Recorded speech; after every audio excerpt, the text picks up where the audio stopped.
Vamos hoje pensar sobre as viagens missionárias de Paulo. E na nossa aula hoje, a gente vai ver primeiro como foi o que aconteceu, né, quais foram os caminhos e como é importante entender isso para entender a realidade de hoje e como é que a gente fala do Evangelho, como é que a gente é igreja, para ver como é que foi o crescimento da igreja primitiva, a gente chega lá. Então veja lá.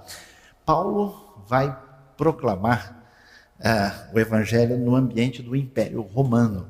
Esse é o Império Romano quase na sua extensão exata na época do apóstolo Paulo. Isso aqui é um pouquinho depois, tem uma variação muito limitada, mas o que é interessante? Preste atenção, a gente começa vendo aqui. O Evangelho cresce também em função das circunstâncias que permitem isso. Isso é importante por quê? Porque quando a gente vai pensar em ser igreja, em fazer missão, a gente deve observar as circunstâncias em volta.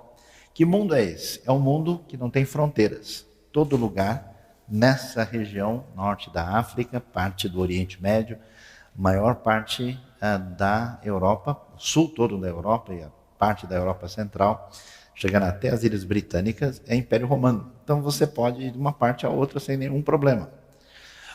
Um mundo que tem uma unidade política e um mundo que não enfrentava guerras. Qual é o problema das guerras? Elas impedem as circunstâncias normais da vida.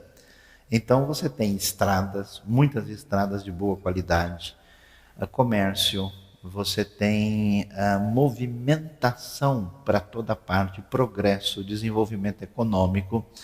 Tudo isso permite que Paulo mande uma carta, por exemplo, permite que ele viaje, permite que ele faça uma série de coisas que num determinado momento de conflito isso não é possível.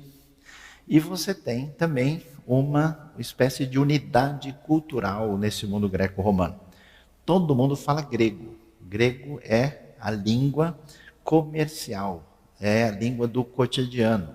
O grego funcionava como hoje na maior parte do mundo funciona a língua inglesa. Então, com o mundo desse jeito, a gente vai ter uma possibilidade do crescimento do Evangelho, das missões, que a gente nunca teria antes. E nesse momento também, existe uma situação muito peculiar em que esse mundo da época está desesperado para procurar respostas para a vida. Eles já tinham recebido uma série de propostas que não estavam sendo suficientes e agora esse é o momento que o Evangelho chega com força. Então o apóstolo Paulo, talvez você vá se lembrar, ele nasceu nesse lugar aqui que é Tarso, da Cilícia. Paulo é judeu, a família dele vem da tribo de Benjamim, o nome dele na verdade é Shaul, que é o mesmo nome do rei Saul, que colocando na forma helenizada ou romana é Saulo, né? Esse negócio que Saulo se tornou Paulo é tão bonito, mas é bobagem, não tem nenhum fundamento. Saulo sempre foi Saulo e Paulo ao mesmo tempo, porque Saulo é o nome hebraico dele, Shaul, e o nome dele romano é Paulo, tá? No dia em que ele encontrou na estrada de Damasco a Jesus, então ele agora deixou de ser Saulo para ser Paulo. Há controvérsia, não tem nada a ver. Ele simplesmente é Paulo porque ele está falando com o mundo greco-romano e ele não tinha como razão para manter a sua identidade judaica. Então ele nasce aí, como um judeu muito religioso, da linhagem dos fariseus, e nós temos a referência sobre a conversão de Paulo em Atos 9, conversão a Cristo, e Gálatas capítulo 1, que ele menciona também. É interessante ver que o ministério de Paulo e a vida de Paulo começam em torno das cidades de Jerusalém, mais abaixo. Aqui você tem a região de Israel, Cesareia, Jerusalém, e a região da Síria, onde Paulo vai, quando se converte, ele vai a Damasco, e também uma cidade importante chamada Antioquia. Havia várias Antioquias do mundo antigo, essa é a Antioquia da Síria.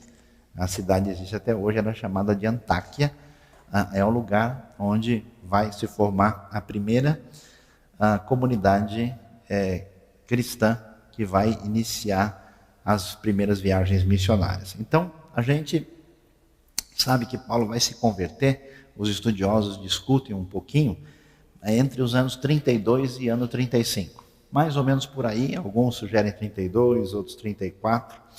E aí ele vai para a Arábia, conforme a informação que tem em Gálatas, depois para Damasco.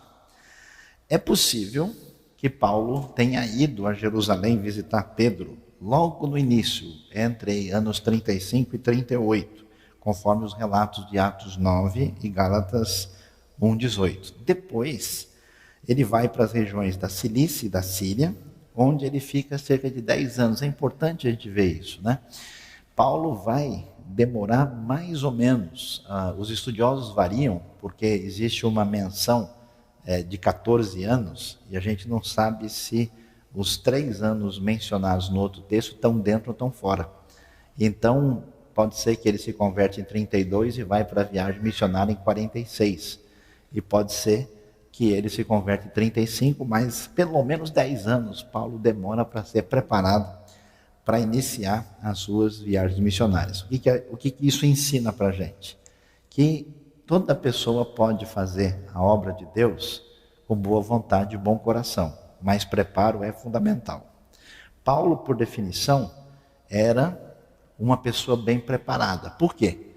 Porque ele tinha a melhor educação da época, ele recebeu educação grega, ele era cidadão romano, então ele tinha uma condição diferenciada para transitar pelo império, e além disso, ele era um conhecedor profundo das escrituras e da tradição hebraica, já que ele fazia parte do grupo dos judeus que eram mais sérios, mais religiosos, mais bem formados no conhecimento da Bíblia e da tradição. Então Paulo é alguém completo. Mesmo assim, ele vai passar por uma jornada de preparo para que Deus o encaminhe para fazer a diferença que ele faz na história.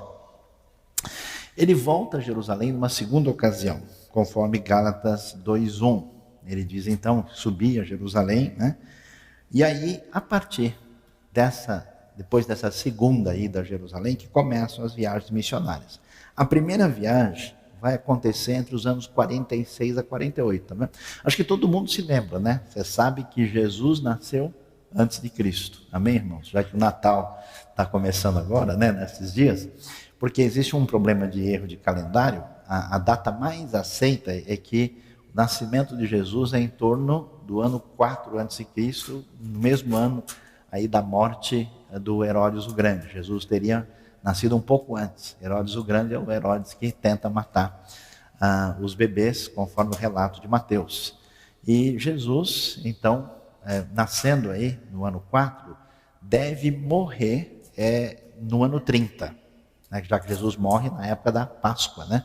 Aí por volta de março, abril, então a ideia é isso, Jesus morre no ano 30, então você está vendo a dimensão histórica cronológica. Paulo se converte provavelmente 32, no máximo 35, ano 46, ou seja, pouquinho mais de 15 anos depois da morte de Jesus, começa a primeira viagem missionária intencional que as Escrituras nos apresentam sobre a expansão da fé nesse momento. Então ele começa na Síria e aí em Antioquia, né, que a gente mencionou, Paulo, Barnabé e também durante um tempo João Marcos, que é o Marcos do Evangelho, né, evangeliza Chipre, a famosa ilha, e a região da Galácia, que é uma parte ali no sul, centro-sul do território que hoje é a Turquia.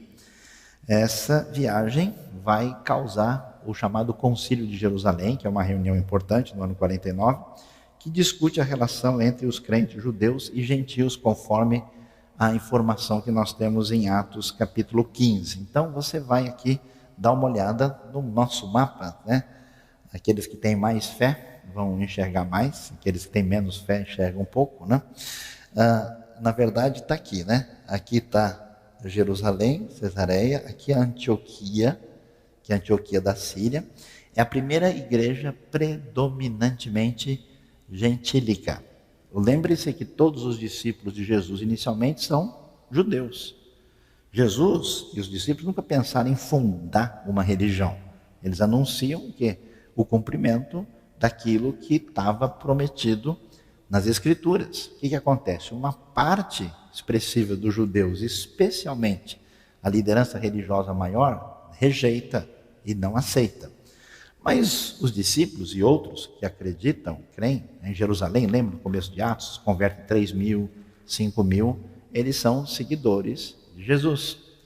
E esse evangelho que começa só entre os judeus, começa a atingir os samaritanos, Atos 8, e finalmente dobra aí a fronteira, passa a fronteira e chega aos gentios, começando com Cornélio, que é o famoso centurião italiano lá, da corte italiana, do Atos capítulo 10 e 11, e agora uma igreja onde há um número expressivo já é de gentios, começa a anunciar o evangelho entre esses gentios. É importante saber que muitos desses gentios já acreditavam no Deus de Israel.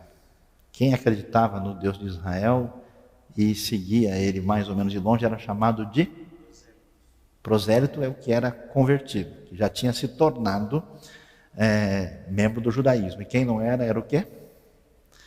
Temente a Deus. Quando a Bíblia fala fulano era temente a Deus, não é que ele era religioso, ele era quase judeu. É esse o sentido. Então esse pessoal está interessado, e eles começam, e aí Paulo, com Barnabé, lembra que era natural de Chipre? Não é à toa que a viagem tinha ido para Chipre.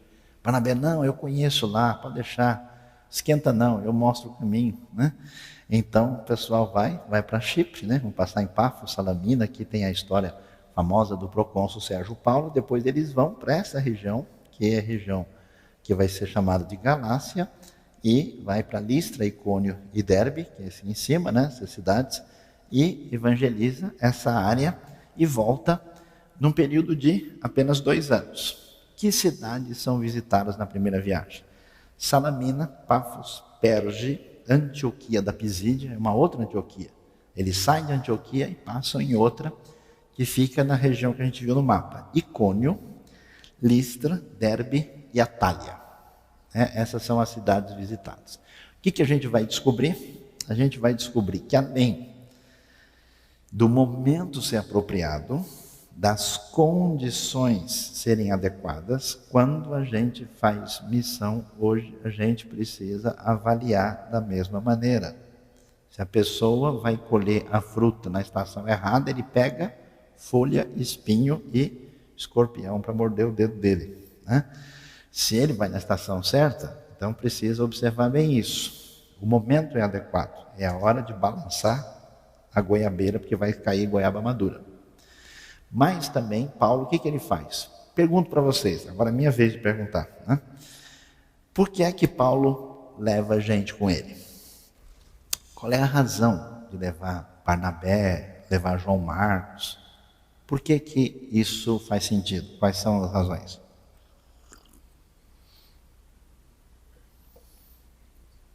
Só 6 pessoas de cada vez para responder, Vamos lá. Testemunho dos outros? Será que era necessário? Para um apoiar o outro, já são respostas mais brasileiras, para dar coragem, assim. Como assim?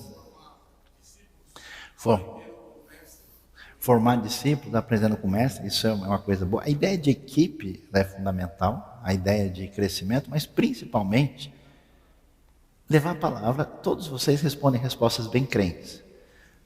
Principalmente porque precisa de alguém para cozinhar.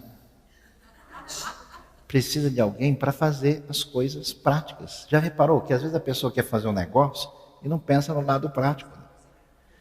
Precisa, como é que é? Se eles vão viajar, lembra que Paulo ele tinha profissão, ele era o quê? Fazedor de tenda. Nenhum judeu responsável deixava o filho crescer sem aprender uma profissão. O Talmud dizia, quem cria o filho sem dar-lhe uma profissão faz dele um ladrão. Era proibido. Ele tinha que crescer, desde pequeno aprendendo para ele ter um jeito de se manter.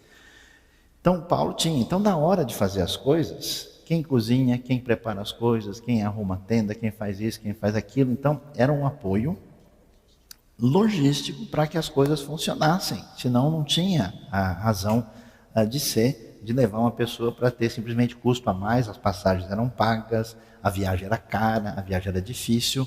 Então eles vão, né? E eles começam fazendo uma coisa interessante, né? Qual é a estratégia de Paulo quando vai pregar o evangelho em algum lugar? Primeiro ele procura atingir quem? Os judeus. E por que razão? Porque Deus quer que o judeu escute, porque ele é judeu? Por que ele vai? Porque o judeu está preparado para ouvir. Preparado em que sentido? Todo judeu ouviu falar que o Messias vem. Todo judeu conhece a Bíblia. Os judeus conhecem as profecias. Paulo diz, o que vocês estão ouvindo de mim é o cumprimento de tudo aquilo que vocês estão esperando da chegada do Messias. Vamos dizer assim, é a árvore madura. Esses judeus, esses prosélitos, depois aos gentios. Olha que coisa interessante. Pela primeira vez, aí você vai entender porque a coisa ficou complicada. Pela primeira vez, Paulo vai pregar o evangelho a gentil, perdoem a expressão, do pé rachado. Porque os gentios anteriores que ouviam o evangelho, era gentil tudo assim, de igreja, né? Tudo crente, né? Tudo gentil que conhecia a Bíblia, que conhecia os profetas, que já sabia. Quando ele vai nessa região da Galácia, chega lá em Listra, Icônio, Derbe, os caras são pagãos, os caras adoram os deuses lá, eles não são tipo Cornélio. E aí o negócio fica muito mais complicado e mais difícil. E aí a gente vai ver que Paulo, quando vai pregar o evangelho, atenção, tem estratégia. A estratégia envolve a equipe, o papel da equipe, e ele fala diferente dependendo do lugar que ele está. Por isso, quando a gente faz missão, quando a gente evangeliza, quando a gente proclama o evangelho, a gente tem que pensar da mesma maneira. A pessoa pode até fazer na cara e na coragem. Deus é bom. Eu já vi cada história doida assim. Até o cara foi no lugar de ocultismo e o demônio baixou lá e falou, você não é daqui, você tem que procurar outro lugar. O cara foi e se converteu. Mas a gente não pode usar isso como estratégia principal da igreja, né? Porque não vai dar muito certo, né? Então, a gente tem que pensar. As cidades são assim e o que acontece? Vai aparecer aí o famoso Concílio de Jerusalém. O que é o Concílio de Jerusalém? É uma reunião que vai acontecer por quê? Porque uma vez que aqueles gentios que já conheciam a Bíblia se convertiam, eles mais ou menos tinham uma ideia de como é que eles deveriam se comportar. Mas esses gentios, agora que conheceram o Evangelho, que nunca ouviram falar de nada, a pergunta é, o que é que eles devem fazer, já que a comunidade cristã até então ela é quase predominantemente judaica? Então a pergunta é, esses gentios podem, hoje a gente pensa ao contrário, né? O judeu pode ser membro da igreja e o que ele tem que deixar de fazer? A pergunta era ao contrário. O gentio pode ser parte da comunidade que segue a Cristo, o que ele tem que fazer para ser aceito? E aí a coisa complica, porque tem um grupo desses seguidores de Jesus que são chamados de judaizantes. O que é um judaizante?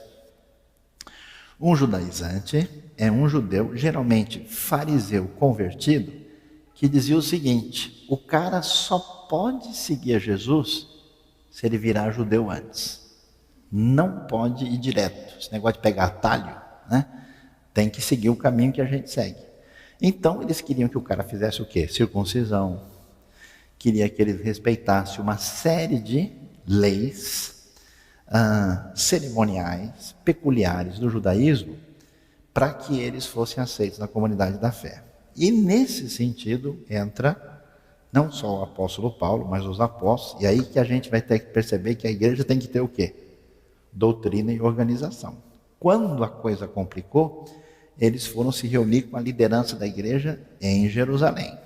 Foram lá onde estava Tiago, Pedro, para tomar uma decisão e fazer uma reunião para decidir como é que eles deveriam se comportar numa situação dessa. Essa reunião foi chamada Concílio de Jerusalém, está descrita em Atos capítulo 15 e aconteceu no ano 49. O que aconteceu lá? Eles tomaram 4 decisões. Pessoal, é o seguinte, vamos parar de criar problema. Se os judeus seguem o Messias Jesus e eles continuam judeus culturalmente, tudo bem, não tem problema. É certo circuncidar ou não é? Qual é a resposta bíblica? Depende. O que Paulo fala para Timóteo, quando Timóteo vai seguir com ele na viagem? Ele manda circuncidar Timóteo. Por quê? Porque Timóteo vai testemunhar a judeus. O que ele fala para os gálatas que querem se circuncidar? Se vocês se circuncidarem, Cristo nada aproveitará. Ou seja, circuncisão não é necessária para a comunidade gentílica, ela tem a ver com a aliança que Deus fez com Israel no Antigo Testamento. A circuncisão não salva ninguém, os rituais judaicos não ajudam na salvação. Todo esse elemento ligado à lei, que é cerimonial, se cumpriu em Cristo. A gente lê isso onde? No livro de Hebreus. Então não é necessário. Agora, o judeu que é culturalmente religioso, se ele faz isso dentro da sua tradição, não tem problema, desde que ele não faça isso com a ideia de mérito ou de salvação. Então, Timóteo, você vai testemunhar a comunidade judaica, meu amigo, vai lá e se circuncida, porque senão você não vai conseguir conversar com o pessoal. É um princípio, inclusive, de transculturalidade, né? Agora, ele vai dizer, olha, vamos fazer o seguinte, o que fica definido? Não vamos impor aos gentios que estão crendo em Jesus agora nenhuma exigência, a não ser o que é chamado de coisas sacrificadas a ídolos. Essa decisão aparece em Atos 15 e 20. Proibição de comer sangue, animais estrangulados e imoralidade. São as coisas que aparecem aí, diz, os gentios não devem praticar nenhuma dessas coisas e, portanto, no demais, vocês não devem exigir que eles sigam quaisquer práticas ligadas ao mundo judaico. Pergunto para vocês, o que vocês acham dessa decisão? Quem come chouriço aqui? Ou galinha ao molho pardo? Não gostam. Morcilha? Blutwurst, para os que conhecem também. E aí, esse negócio é para a gente seguir ou não é? É? Ou não? O que é isso? Qual é a finalidade? Qual é a dúvida que a gente tem quando a gente lê esse texto? Não é estranho Paulo precisar escrever e dizer que eles deveriam evitar a imoralidade? Por que é estranho? Porque isso é óbvio. É claro que isso não era uma questão para ser discutida. Por isso os estudiosos dizem que esse texto pode ter 2 sentidos possíveis. Pode ser que o texto de Atos, Lucas está registrando, que essas questões eram questões de ordem ética e moral. Se elas forem questão de ética e moral, então vamos ver o que está envolvido aqui. Imoralidade, tudo bem, né? Animais estrangulados. Deixa eu dar uma olhadinha no texto direitinho aqui, porque tem uma questão aqui que eu estou com dúvida. A idolatria, na verdade o texto apresenta a expressão especificamente que não é permitido. Alguém abra em Atos 15, 20. Na verdade eu deveria abrir no...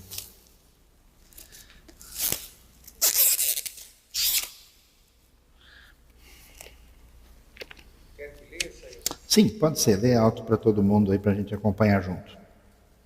Por isso julgo que não se deve perturbar aqueles dentre os gentios que se convertem a Deus, mas escrever-lhes que se abstenham das contaminações dos ídolos. Isso, essa é a expressão. Da prostituição, do que é sufocado e do sangue. Isso. Então, o que acontece? Animais estrangulados ou sufocados é a mesma coisa, né? Imoralidade é melhor do que prostituição. Prostituição é uma tradução limitada, né? A palavra é porneia. Prostituição é uma coisa muito específica, porneia é ampla. Proibição de comer sangue, idolatria, coisa sacrificada a ídolo. A primeira é idolatria.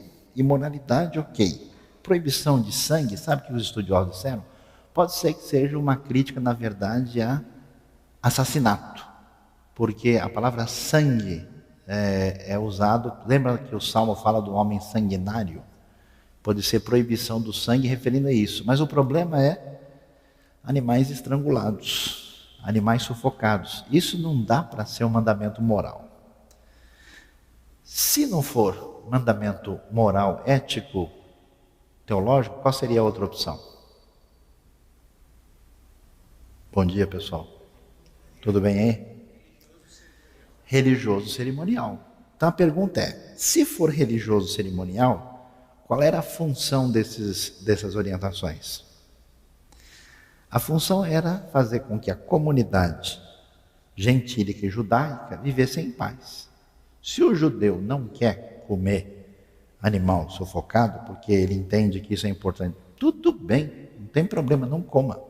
O que ele não pode é ir na casa do gentil, puxar a orelha dele e falar, você faz favor de não comer porque não pode. Porque é isso que começou a se tornar um problema, a convivência das duas comunidades. Quer dizer, é o problema até hoje, né? A pessoa pensa um pouquinho diferente da gente e não quer mais sentar perto dela. Bobagem, né? E se tudo for cerimonial, será que dá para ser? Proibição de comer sangue pode ser cerimonial? Pode? Pode. Amém, irmãos? Quem acordou, diga amém. Animais estrangulados pode ser cerimonial? Pode. Idolatria pode ser cerimonial? Pode, por quê? Porque tem a ver com as coisas sacrificadas a ídolos. Lembra que Paulo diz lá na própria carta aos Coríntios, comam de tudo que se vende no mercado. Porque como é que funcionava o mundo no tempo da Bíblia? No tempo de Paulo. Você tinha uma cidade romana, ela tinha uma praça principal, um mercado, uma espécie de shopping da época, chamado Ágora, e muitas vezes no templo pagão o pessoal matava o bicho e a carne ia direto para lá. A carne chegava depois de ter sido oferecida a Zeus, a Afrodite, seja quem. Aí o cristão falava, puxa vida, posso comer galinha preta com farofa que foi oferecida para mim? Se eu comer não vai dar azar? Aí a galinha preta com farofa era a carne que vinha do mercado pagão. O que Paulo diz? Comam de tudo que se vende no mercado sem perguntar por causa da consciência. Ou seja, isso não vai complicar a sua vida porque o poder que há em você é maior. Era essa a questão. Agora, aqui é interessante que, portanto, coisa sacrificada a ídolos, comer sangue e animal estrangulado. Qual é o problema? Imoralidade. Imoralidade pode ser cerimonial? Aparentemente não, mas talvez seja. Por quê? Porque os gentios tinham um costume que entre os judeus era absolutamente inaceitável, que era casar com um parente próximo. O que a lei diz? Tem uma série de limites onde você pode casar com gente próxima e não próxima. E como entre os romanos e gregos era muito fácil um casamento de meio-irmão ou de primos, talvez o texto esteja sinalizando essa questão, porque é muito difícil que o texto tenha intenção de falar sobre mandamentos éticos permanentes para a igreja em todos os tempos, porque ele estava discutindo a questão problemática ali. O que a gente aprende daí? Que uma igreja missionária cresce aprendendo a lidar com os problemas de maneira madura.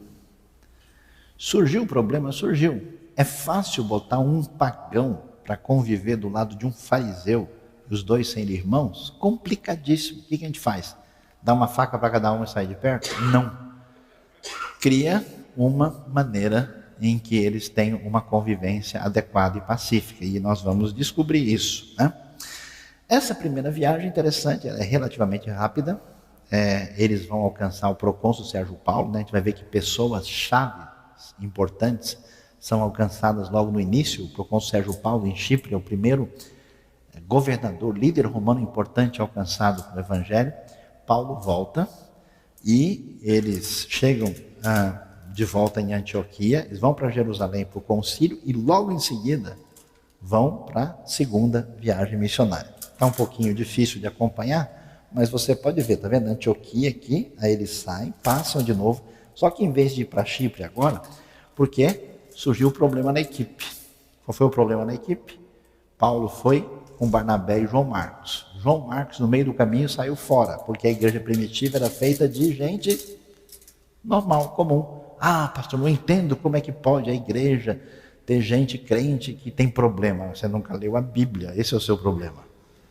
Eles tiveram dificuldades. O João Marcos não quis acompanhar. Por que será? Os estudiosos acham que ele ficou com medo.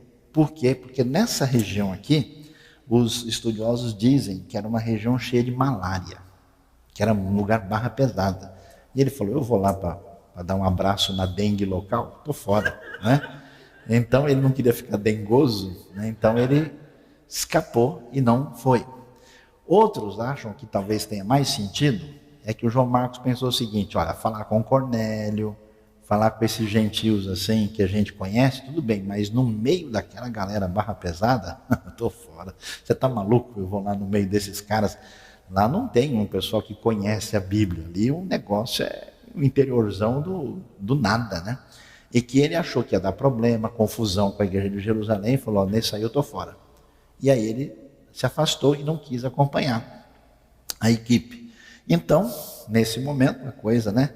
A viagem vai para cá e vai na outra direção, né? Vai na direção aqui da região de Troade, e depois ela vai entrar na Europa, né? Em Neápolis, Filipos, Bereia, Atenas, Corinto, para depois voltar finalmente. E o que a gente vai descobrir? A segunda viagem acontece entre os anos 49 a 52. Paulo agora tem um outro companheiro, já que não deu certo com João Marcos. Esse companheiro é Silas, que também é chamado de Silvano na Bíblia.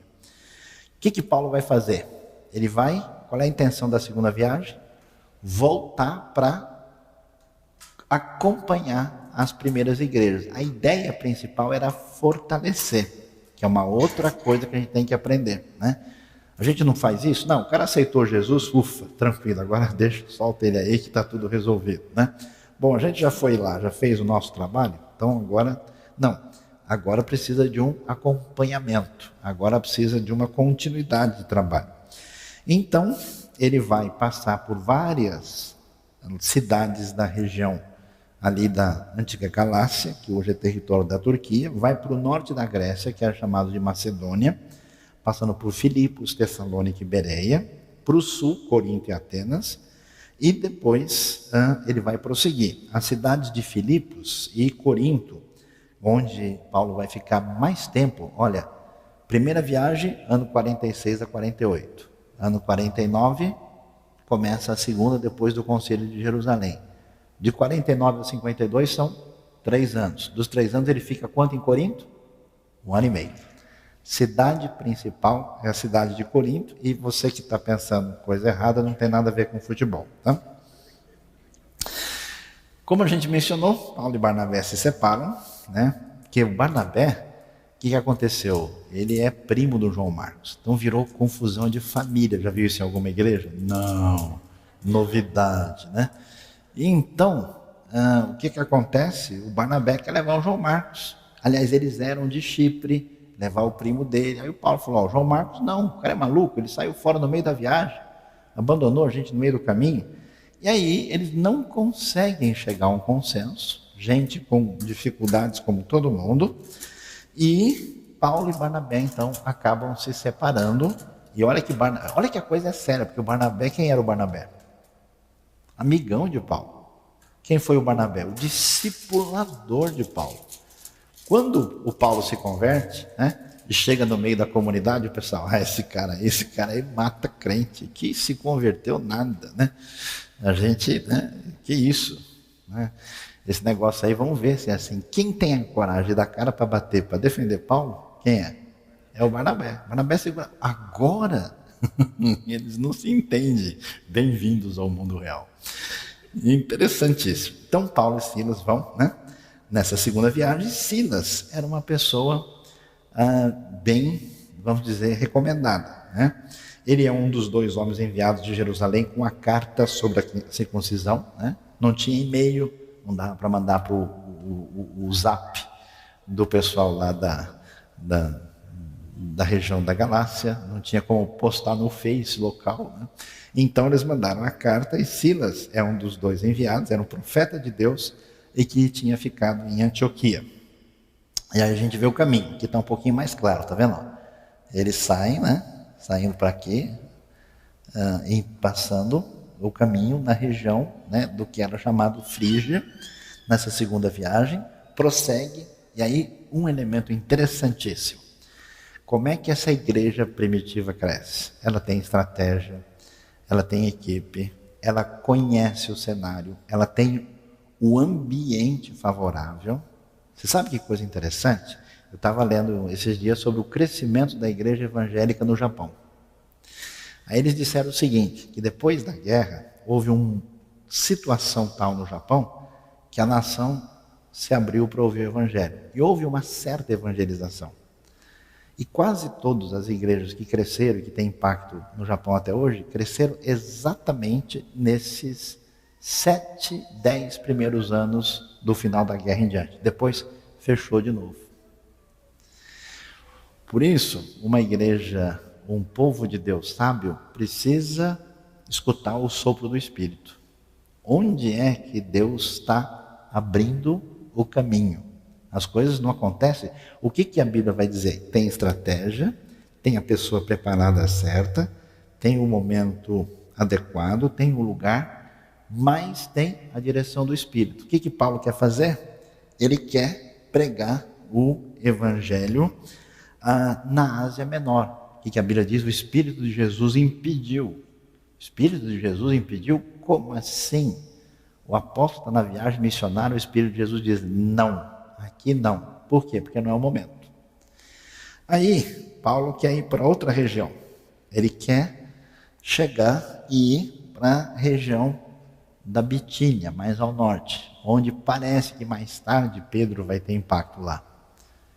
O Espírito de Jesus impediu também. Por isso a obra missionária é feita com sabedoria e com, vamos dizer, sensibilidade espiritual.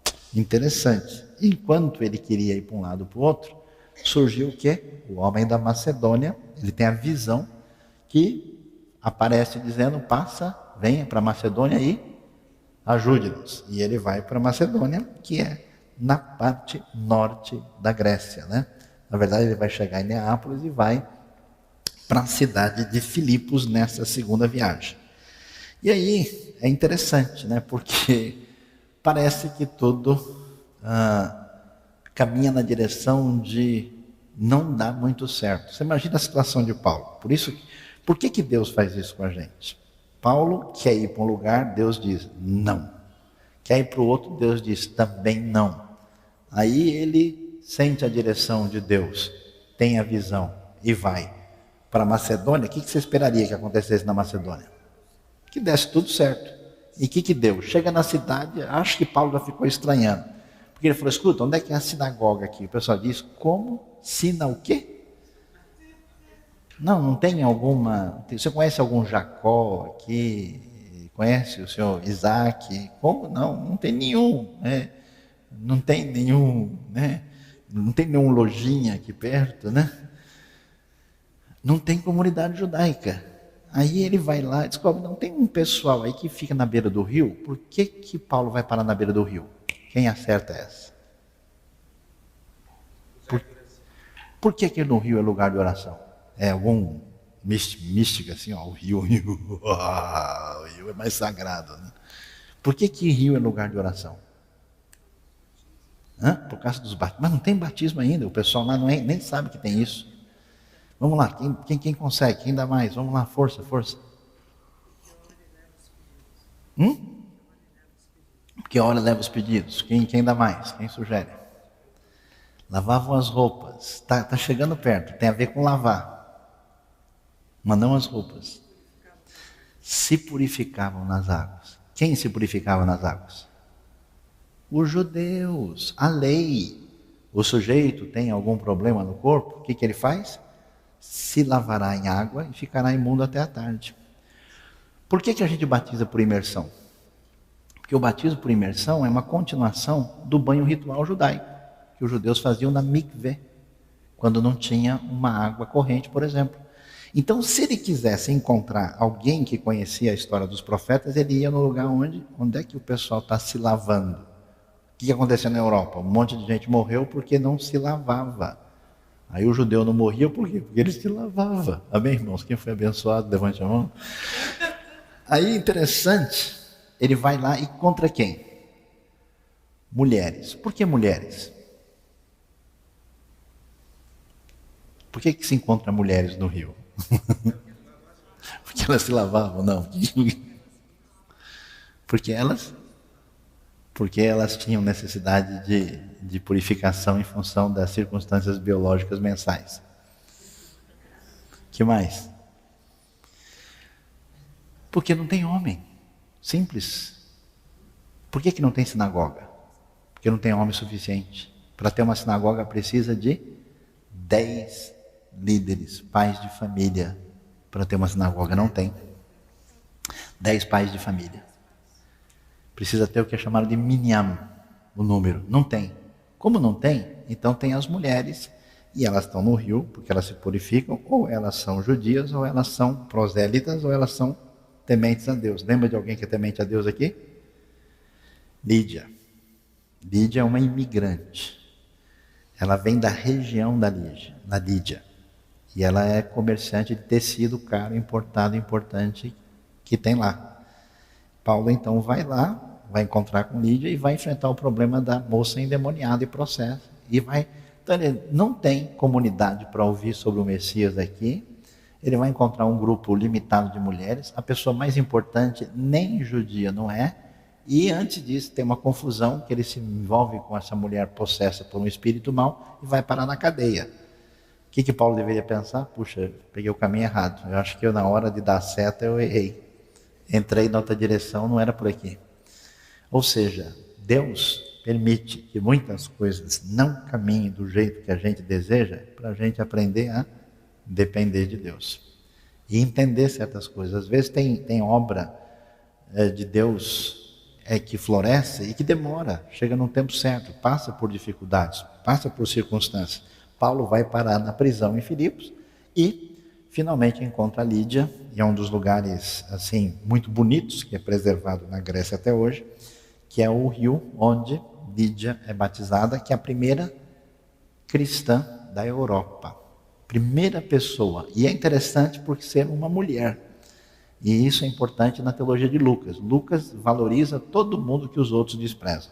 Por isso em Lucas as mulheres, tanto no Evangelho como em Atos, recebem uma atenção especial. E especialmente as mulheres de alta posição estavam acreditando mais no Evangelho, e Lucas dá um destaque para isso, né? Até porque as mulheres gregas de alta posição eram as pessoas menos interessadas em seguir os rituais detalhados do farisaísmo. Por que Paulo consegue fazer o que ele faz? Meus queridos, isso é o que sobrou de uma estrada romana de altíssima qualidade. Vocês não fazem ideia do sistema viário romano do mundo antigo. É coisa realmente impressionante. Um conhecido meu estava na Espanha e eles precisavam atravessar um rio e tinha um caminhão com mais de 2 toneladas. O caminhão não conseguia passar por nenhuma ponte que não oferecesse risco. A única ponte que aguentou foi a romana, de 2000 anos. Os caras faziam estradas para durar para sempre. Então havia uma estrada famosa, que é a estrada que Paulo pegou, chamada Via Egnatia ou Ignácia, que é o caminho que ele pega, né? Essa estrada que passa pelo norte da Grécia. Então a gente tem assim a realidade objetiva. E aqui você pode ver, né, a qualidade desse calçamento. Imagine isso arrumadinho há 2000 anos atrás, e a carroça com os... E não é necessariamente tudo, muita coisa é mármore, mas não todo a estrada completa. Mas são pedras fortes, firmes e muito resistentes. Então a gente acompanha a viagem e aí vai ver o seguinte: quando Paulo sai, né, e entra, ele vai chegar na cidade aqui de Neápolis, onde ele vai desembarcar. Quando ele deixa a região da Anatólia, ele vai chegar em Filipos. De Filipos, né, como a gente viu, vai acontecer a expansão do Evangelho, vai depois para Tessalônica, né, depois em Bereia, onde os famosos bereanos aparecem, e vai descer finalmente para Atenas, nas terras da Grécia. E em Atenas chama atenção, né? Especialmente em Atenas nós temos a lição sobre a flexibilidade do apóstolo Paulo. Ou seja, o Paulo que é fariseu, que é judeu e que estava acostumado a proclamar o evangelho na sinagoga, chega em Atenas, muda completamente. Quem viu o filminho no início, lá no Areópago, né, Paulo vai falar com gregos que conhecem filosofia e mitologia. E ele não cita nenhum versículo, ele anuncia o Deus criador de todas as coisas, ele anuncia o Deus que age na história e cita os próprios poetas gregos para fazer uma ponte e depois aí anunciar Jesus e a ressurreição. Paulo ficou muito indignado ao ver a cidade cheia de ídolos. Você imagina, né? Alguém criado na tradição judaica, né? Chega na cidade com todo um monte de estátua, e a estátua grega dispensa qualquer comentário, né? Então Paulo certamente ficou maluco. E ele vai agora na terra onde floresceram os pensamentos de Platão e de Aristóteles, na terra da filosofia, no ambiente pagão, anunciar o evangelho. E ele faz isso de maneira contextualizada. Então a gente tem que fazer. Às vezes a pessoa chega para mim e fala: escuta, mas eu não fui na igreja lá, mas eu acho que aquela igreja, a música que toca lá, não é a música que Deus gosta. Eu pergunto para os irmãos: qual é a música de que Deus gosta? Qual que é?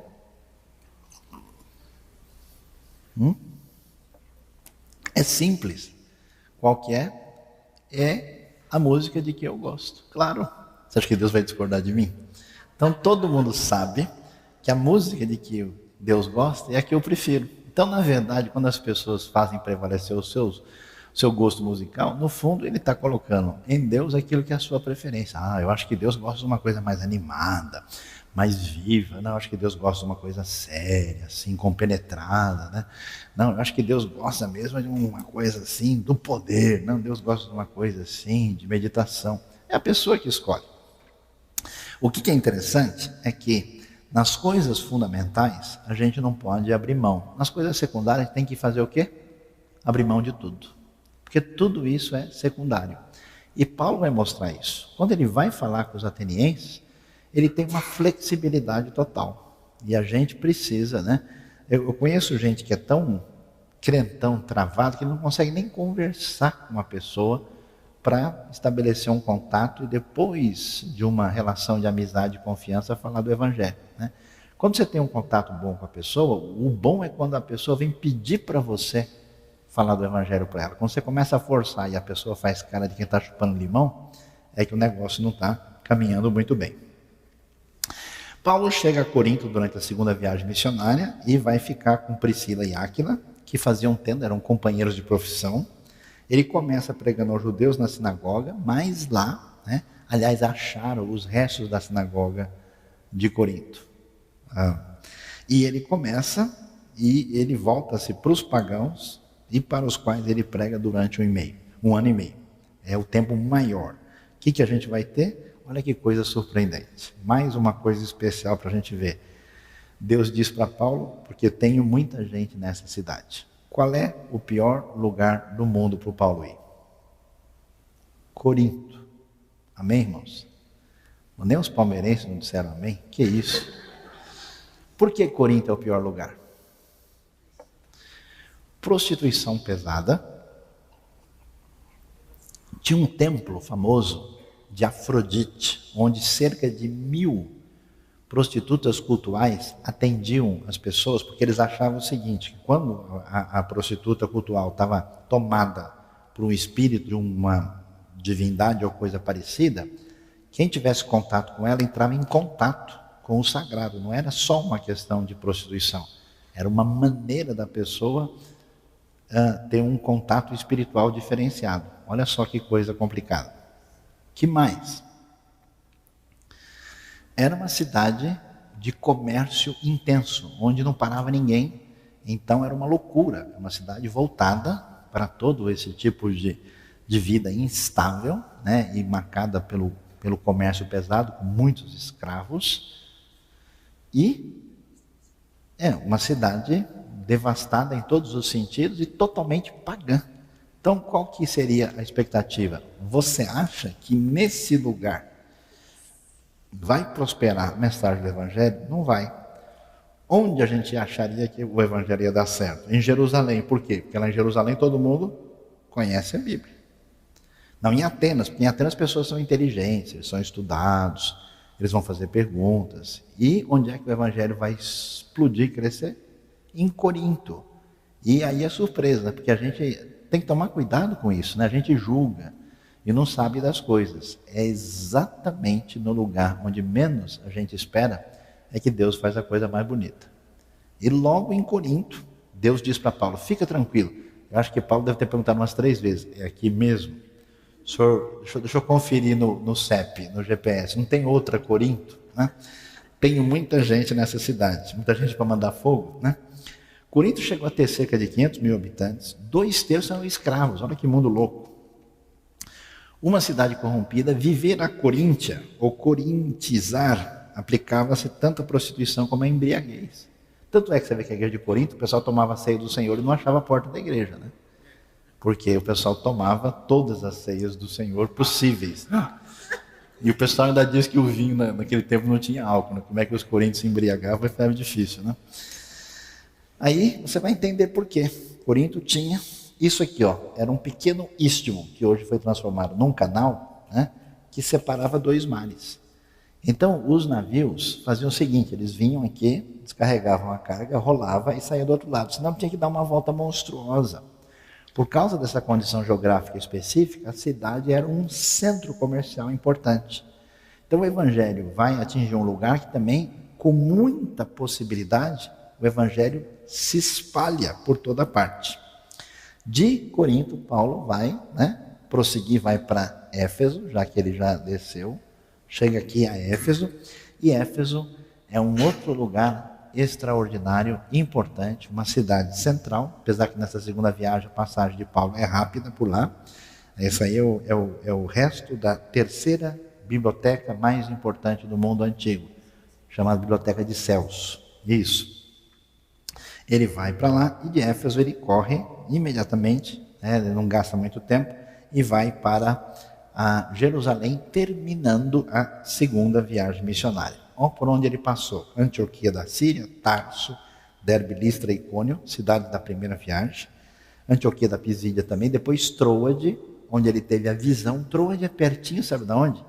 Da antiga lendária Troia, que também foi descoberta ali, né, pertinho mesmo.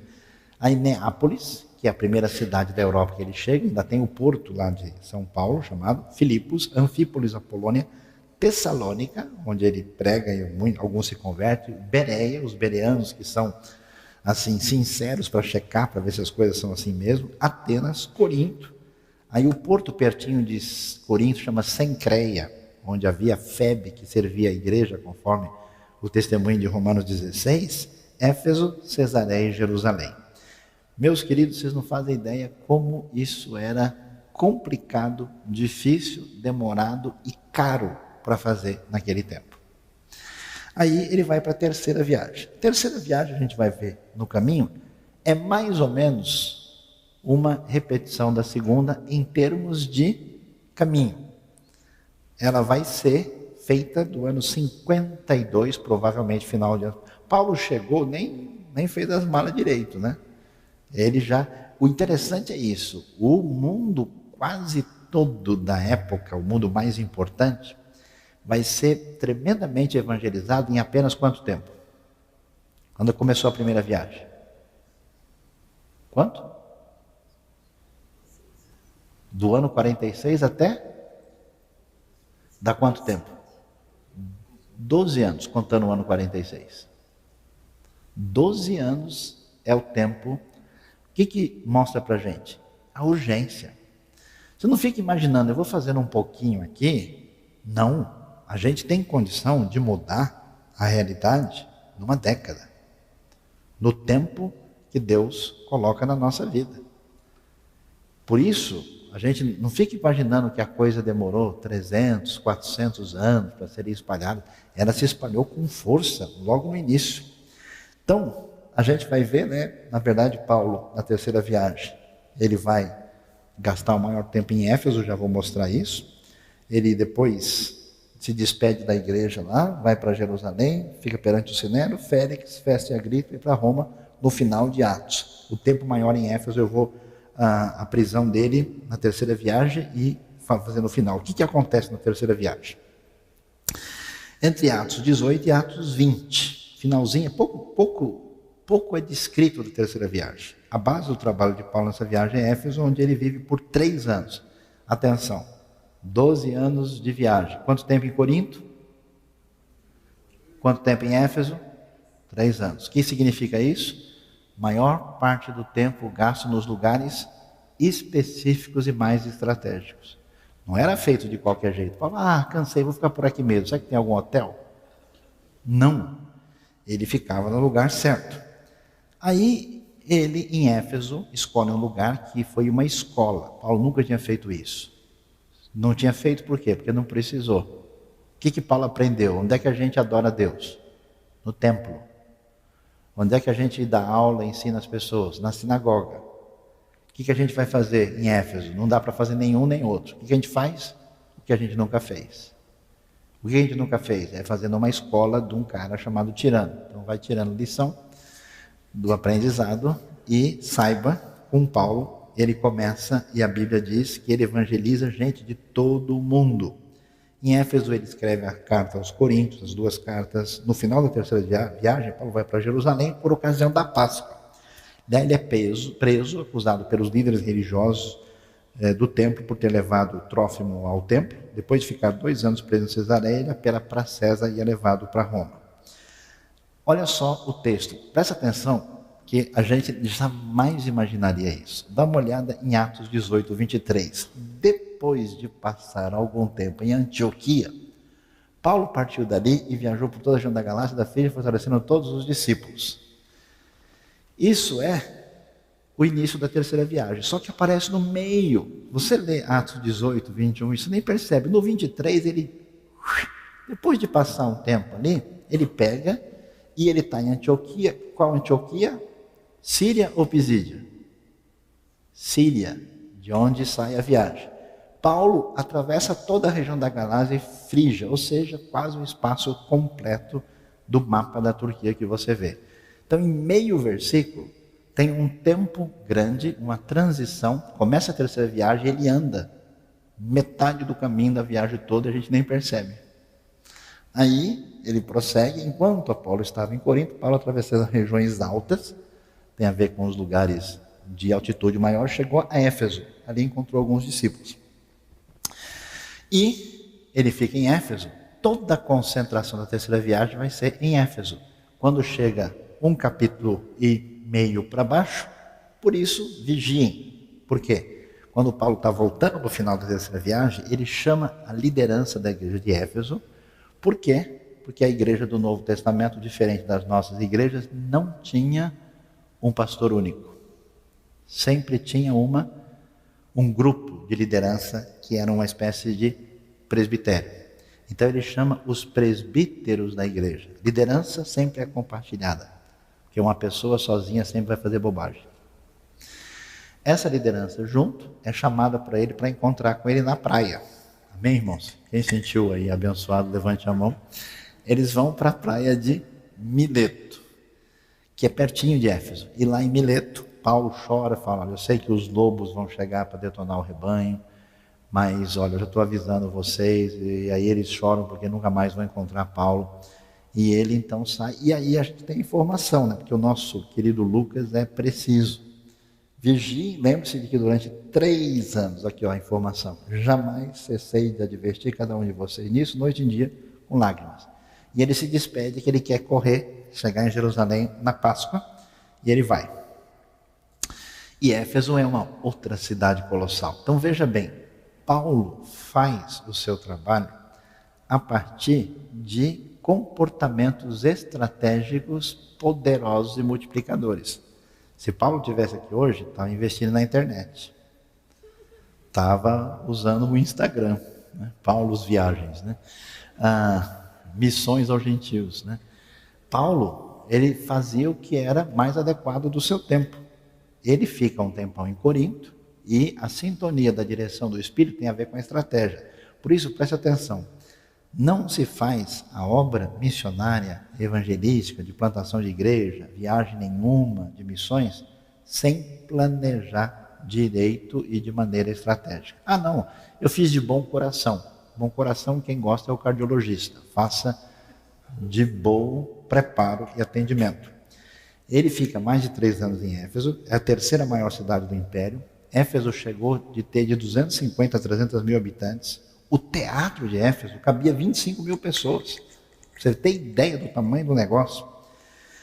É uma cidade onde as famílias aristocratas locais ganham influência em Roma por meio de contatos com a classe ligada ao Senado romano. Era uma cidade muito especial e diferenciada. Você pode dar uma olhada no teatro. É monstruoso. Tem 66 degraus. E a doideira é se você chegar aqui embaixo e jogar uma moedinha, no último degrau você escuta. E isso porque não temos mais, né, a proteção que tinha no passado para fazer. Então, você imagina a importância, a riqueza, o luxo e a força. Foi em Éfeso que eles acharam a primeira propaganda da história indevida, inclusive, né, mostrando que em tal lugar tem uma dita casa do amor. Em Éfeso, nós temos o famoso templo lembra? Grande a Diana dos Efésios. Alguém tem ideia aqui? Excetuando aqueles que são professores da área aí, que aí não vale, qual seria o tamanho do templo de Diana? O que vocês imaginam?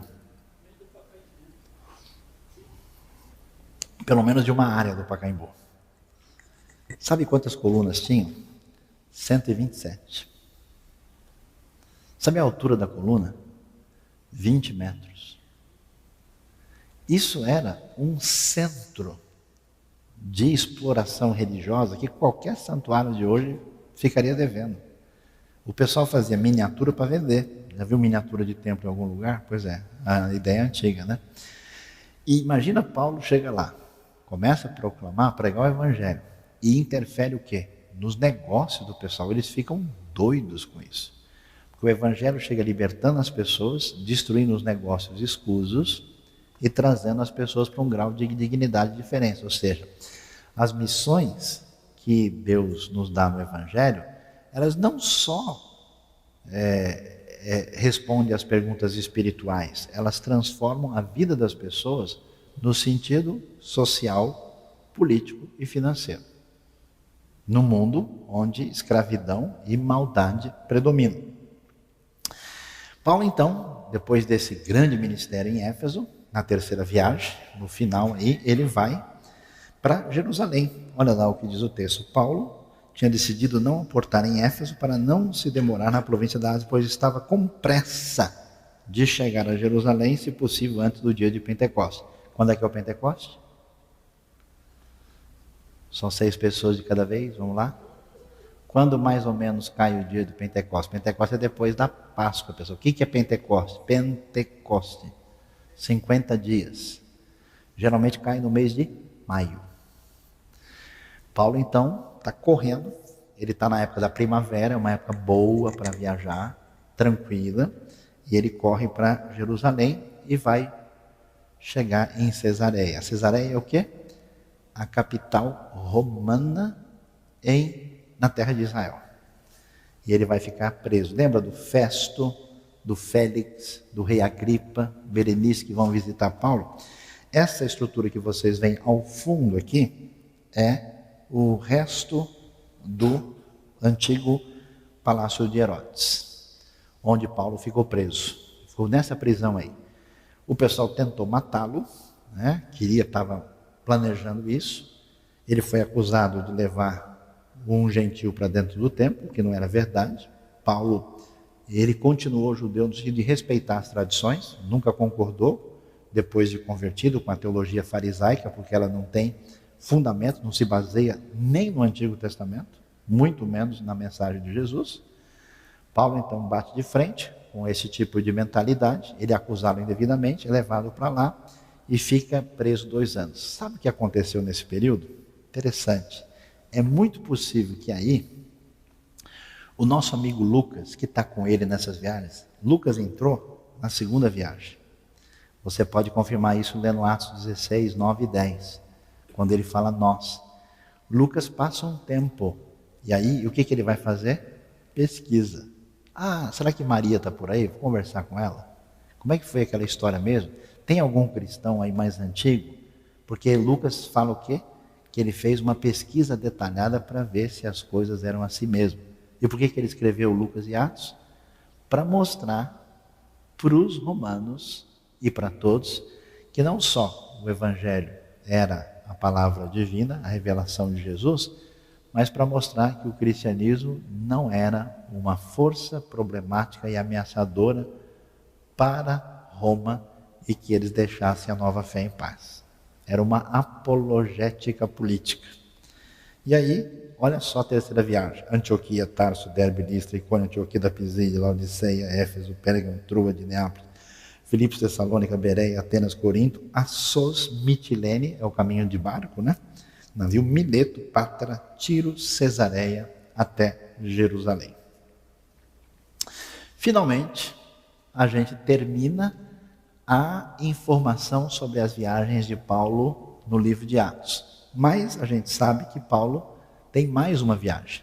Depois, quando ele apela para César, e ele consegue fazer isso no ano 59, ele pega o navio no segundo semestre, provavelmente no mês de setembro. E ele vai fazer a viagem, né? E aqui está mais claro, ele vai sair daqui, vai fazer esse caminho, passando por Rhodes, vai chegar em Creta. Lembra do naufrágio aqui? Em Creta. E ele fica, né, aqui e vai para a ilha de Malta. Na verdade, o naufrágio sai, né, daqui, vai parar em Malta. E ele passa o que em Malta? O inverno. Quando é que é o inverno? Dezembro, né? Nessa região. O livro de Atos menciona que havia passado o jejum. O jejum nesse ano foi 5 de outubro do ano 59. A gente sabe que nessa data não é aconselhável a navegação. Então é tudo muito nítido. Então, quando eles ficam em Malta, onde ele vai curar o pai de Públio, que estava com disenteria, como diz o texto, e ele então fica até o começo do ano. Que ano? Ano 60. Aí depois, provavelmente março, que a coisa fica tranquila, ele vai chegar lá em Puteoli, 3 Vendas, até Roma. E em Roma ele fica preso durante 2 anos. Isso é descrito em Atos.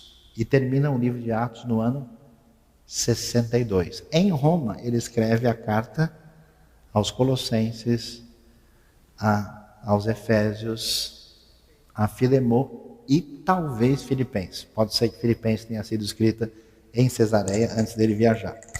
A viagem é interrompida pelo naufrágio em Malta. Depois de passar o inverno na ilha, Paulo chega a Roma no começo da primavera do ano 60. Em Roma ele fica numa prisão domiciliar até o ano 62 com a desistência. Por que Paulo foge para Roma? Porque os caras estão acusando ele. O que ele faz? Eu vou para César. O que os acusadores pensam? Bom, procurar o cara em Roma, 3.000 quilômetros, é longe para dedéu. Nós não vamos. Então eles desistem. Tirou a acusação, Paulo é libertado. Do período da libertação, no ano 62 até a morte, é difícil da gente reconstruir. Algumas fontes antigas, como a Epístola de Clemente, o chamado Cânon Muratoriano e até o Apócrifo dos Atos de Pedro, falam de uma viagem que Paulo fez à Espanha.